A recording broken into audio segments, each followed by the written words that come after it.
जय हिंद दोस्तों। पाकिस्तान के डिफेंस मिनिस्टर ख्वाजा आसिफ ने एक बार फिर से धमकी दी है कि इंडिया और पाकिस्तान कभी भी वॉर में जा सकते हैं और एक ऑल आउट वॉर की पॉसिबिलिटी बहुत ज्यादा बढ़ गई। ये बात इन्होंने क्यों बोली और क्या रीजन है इसके पीछे और इंडिया कितना रेडी है इस चीज को, और बहुत सारी चीजें जो विद इन इंडिया हो रही हैं इन चीजों को लेकर के, उनकी इससे क्या रिलेशन है, आज हम इस वीडियो में इसी बारे में बताने वाले हैं। तो वीडियो को शुरू करने से पहले आप वीडियो को लाइक कर दीजिए, चैनल को सब्सक्राइब कर लीजिए और बेल आइकन दबाना बिल्कुल मत भूलिएगा। तो दोस्तों, ख्वाजा आसिफ की तरफ से जो स्टेटमेंट आई है कि all out war is possible any time, ये क्यों आई है और उन्होंने ये क्यों बोला है कि पूरा पाकिस्तान और इस्लामाबाद इस टाइम पे हाई अलर्ट में। इसका बहुत बड़ा रीजन ये है कि जिस तरीके से दिल्ली ब्लास्ट हुआ और उसकी इन्वेस्टिगेशन चल रही है, उस तरीके से जो लिंक सामने निकल के आए हैं वो कहीं ना कहीं डॉट्स कनेक्ट कर रहे हैं, और वो डॉट्स केवल बांग्लादेश या नेपाल तक सीमित नहीं है, वो डॉट्स पाकिस्तान, तुर्की, यूएई तक जाते हैं और ये बहुत ज्यादा गहरा गया है ये यहाँ पे इस चीज में। और यहाँ पे पाकिस्तान की इस चीज को लेकर के बिल्कुल कह सकते हैं कि पटी पड़ी एक तरीके से अगर हम बोले तो दोस्तों, जो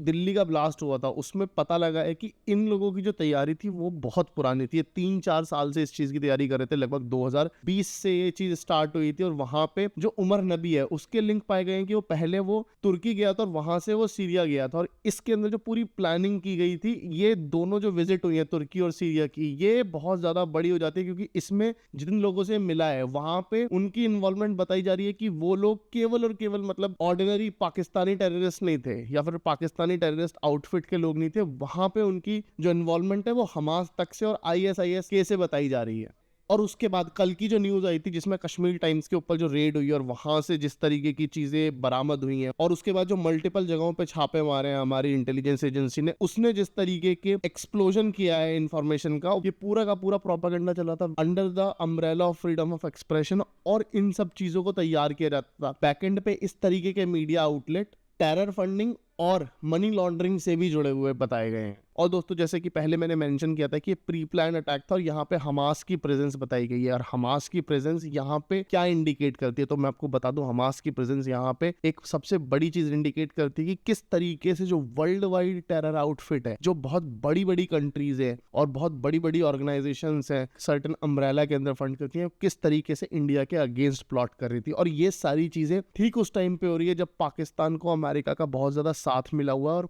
पाकिस्तान हर उस सेगमेंट को इन्फिल्ट्रेट करने की कोशिश कर रहा है जो इंडिया के नेबर्स हैं या विद इन इंडिया आउटफिट्स जो इंडिया के अगेंस्ट काम करते हैं या फिर आप कह सकते हैं एंटी इंडिया काम करते हैं। और जैसे कि आप जानते हैं कि ऑपरेशन सिंदूर के दौरान पाकिस्तान का खुद कॉल आया था डीजीएमओ का, हमारे डीजीएमओ को, उनसे बोला था कि अब बस कीजिए, अब हम और हैंडल नहीं कर सकते हैं, तो हम एक सीज फायर चाहते हैं। तो वहां पे उसके बाद इंडिया अग्री हुआ था और इंडिया ने, लेकिन वहां पे जो अपना रेस्पॉन्स दिया था उससे एक चीज क्लियर हो गई थी कि अब ये पुराना वाला इंडिया नहीं है, ये भारत बन चुका है और अब वो ये सुनेगा नहीं और ना ये समझेगा, अब ये अंदर घुस के मारेगा, और उसी चीज से डरे हुए हैं। और यहाँ पे मैं आपको एक चीज और बता दूं, जिस तरीके से प्रोपगेशन ऑफ वॉरफेयर कर रहे हैं यहाँ पे कि मतलब एक काइनेटिक ऑल आउट वॉर हो सकती है, ये बहुत ज्यादा इंपॉर्टेंट दो चीजों में हो जाती है कि जो आसिम मुनीर है उसकी गद्दी जा रही है, वहीं पे जो ख्वाजा आसिफ है वो शहबाज शरीफ का भाई है। उसको भी पता है कि बहुत लंबे टाइम तक एक हिस्ट्री आप देखोगे, मतलब पाकिस्तान की हिस्ट्री रही है कि उनके जितने भी प्राइम मिनिस्टर रहे हो वो बहुत लंबे टाइम तक अपना कार्यकाल पूरा भी नहीं कर पाए हैं। दोबारा आने की बात तो आप छोड़ दीजिए, दोबारा ऐसे तो आ जाते हैं कि बीच में चले गए और फिर उसके बाद कुछ टाइम बाद एस्टेब्लिशमेंट अगर उन्हें लेके आ गई तो आगे, वरना नहीं आते हैं। लेकिन यहाँ पे आसिम मुनीर के नाम पे जो बम फट रहा है उनके देश के अंदर, पूरा पाकिस्तान में केओस फैला हुआ और आसिम मुनीर और उनकी सो कॉल्ड नंबर 1 एजेंसी कुछ नहीं कर पा रही है। वो अपनी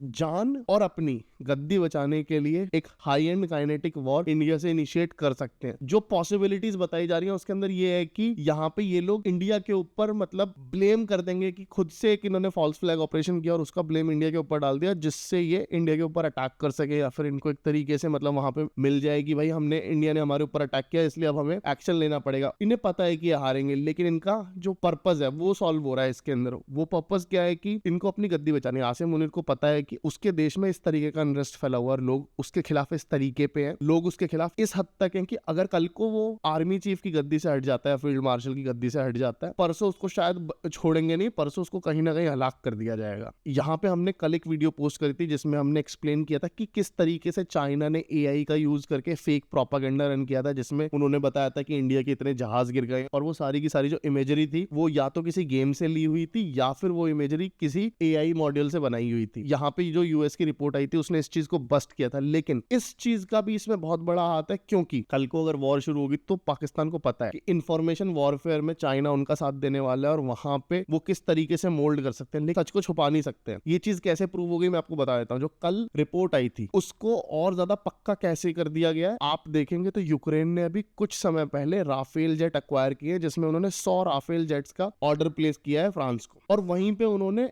F-35 नहीं खरीदे ना J-35 खरीदे। तो आप देख सकते हैं कि अगर यूक्रेन जैसी कंट्री जो यूरोप के बिल्कुल बगल में है, जिसे यूरोप का बहुत बड़ा साथ मिला हुआ है, वो अगर डायरेक्टली राफेल खरीद रहा है, F-35 की तरफ देख भी नहीं रहा और J-35 की तरफ भी नहीं देख रहा, तो आप समझ सकते हैं कि सिचुएशन किस लेवल पे फैली हुई। अब बात करते हैं इंडिया कितना रेडी है इस चीज के अंदर। तो मैं आपको दोस्तों बता देता हूँ, इंडिया बिल्कुल तैयार है। इंडिया ने पहले ही क्लियर कर दिया है कि किसी भी तरीके का act of terror will be consider as act of war in India. और यहाँ पे इंडिया के ऊपर अगर इन्होंने जब भी हमला किया तो हमारी 2 बटालियन जिन्हें हम पहले ही तैयार करके बैठ चुके हैं, तो आप देख पा रहे होंगे ये रुद्रा और भैरव, यहाँ पे मैंने मेंशन किया हुआ है, ये दोनों हमारी वो बटालियन है जो अगर पाकिस्तान कल को अटैक करता है तो तुरंत अटैक करके ना तुरंत अटैक का रिस्पॉन्स करेंगे ये, और पाकिस्तान को तुरंत बता देंगे कौन यहाँ पे पावर में और कौन क्या है। पाकिस्तान को औकात दिखाने में हम बिल्कुल टाइम नहीं लगाएंगे। और आप देख रहे होंगे पिछले कुछ टाइम से इंडियन फोर्सेस रेगुलर कहीं ना कहीं पे ऑपरेशंस कर रही हैं अपनी, चाहे वो ड्रिल्स हो, चाहे ट्रिपल लेवल पे आर्मी की ड्रिल हो, नेवी की ड्रिल हो,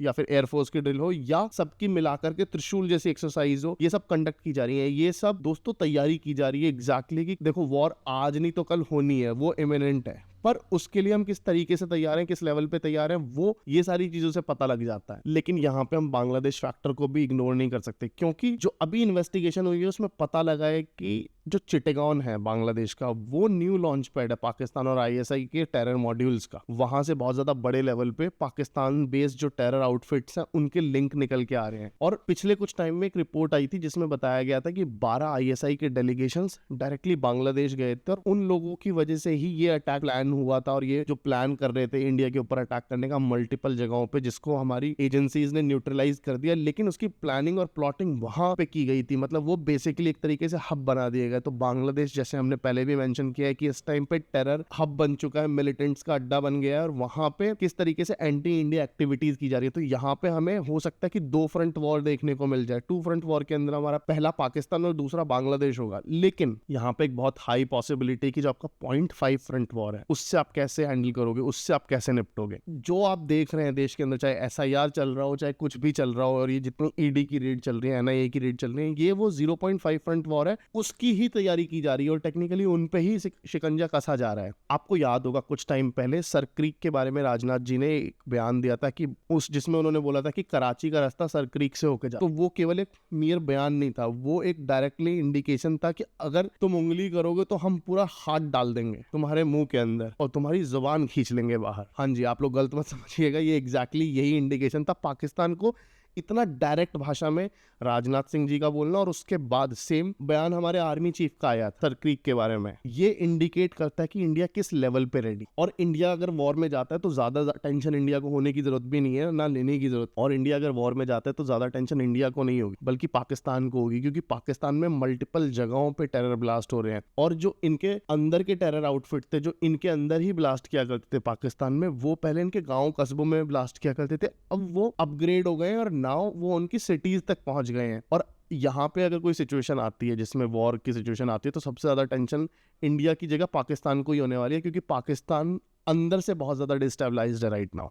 पाकिस्तान का जो टेरर मॉड्यूल था वो पहले पाकिस्तान के गांव और कस्बों को और आर्मी को हिट किया कर रहा था, लेकिन अभी वो उनकी मेजर सिटीज तक पहुंच गया है। उनके कोर्ट्स को बॉम्ब किया जा रहा है, उनके मॉस्क को बॉम्ब किया जा रहा है, और सिविलियंस की तो भाई वहां पे कोई वैल्यू ही नहीं है खैर। और पाकिस्तान अपने इकोनॉमिकल, पॉलिटिकल और सिक्योरिटी क्राइसिस से बहुत ज्यादा जूझ रहा है, जिससे पाकिस्तान का कंट्रोल जो उसी के एसेट्स पे है वो कम होता जा रहा है, और इनकी टेरिटरी को भी बहुत जगहों पे मिलिटेंट्स ने कैप्चर कर लिया है। तो यहाँ पे जो पॉसिबिलिटी लग रही है वो यही है कि पाकिस्तान किसी भी तरीके से एक छोटा सा ट्रिगर कर सकता है अपनी तरफ से, जो इंडिया को फोर्स कर देगा आगे एक्शन लेने के लिए, जिसका ब्लेम बाद में पाकिस्तान इंडिया के ऊपर ही डालने वाला है। लेकिन इंडिया भी पूरी तरीके से रेडी है कि अगर इस तरीके की सिचुएशन आती तो किस तरीके से उसको डील करना है पाकिस्तान को, और किस तरीके से जो पाकिस्तान का डिफेंस मिनिस्टर है इसने जो बात बोली है अजीब सी, उसको भरपूर जवाब देना। और हमारी तीनों की तीनों सेनाएं कैपेबल हैं पाकिस्तान को उसकी असली औकात दिखाने के लिए। आप लोगों को क्या लगता है? कमेंट में अपना जवाब जरूर दें। Thank you so much.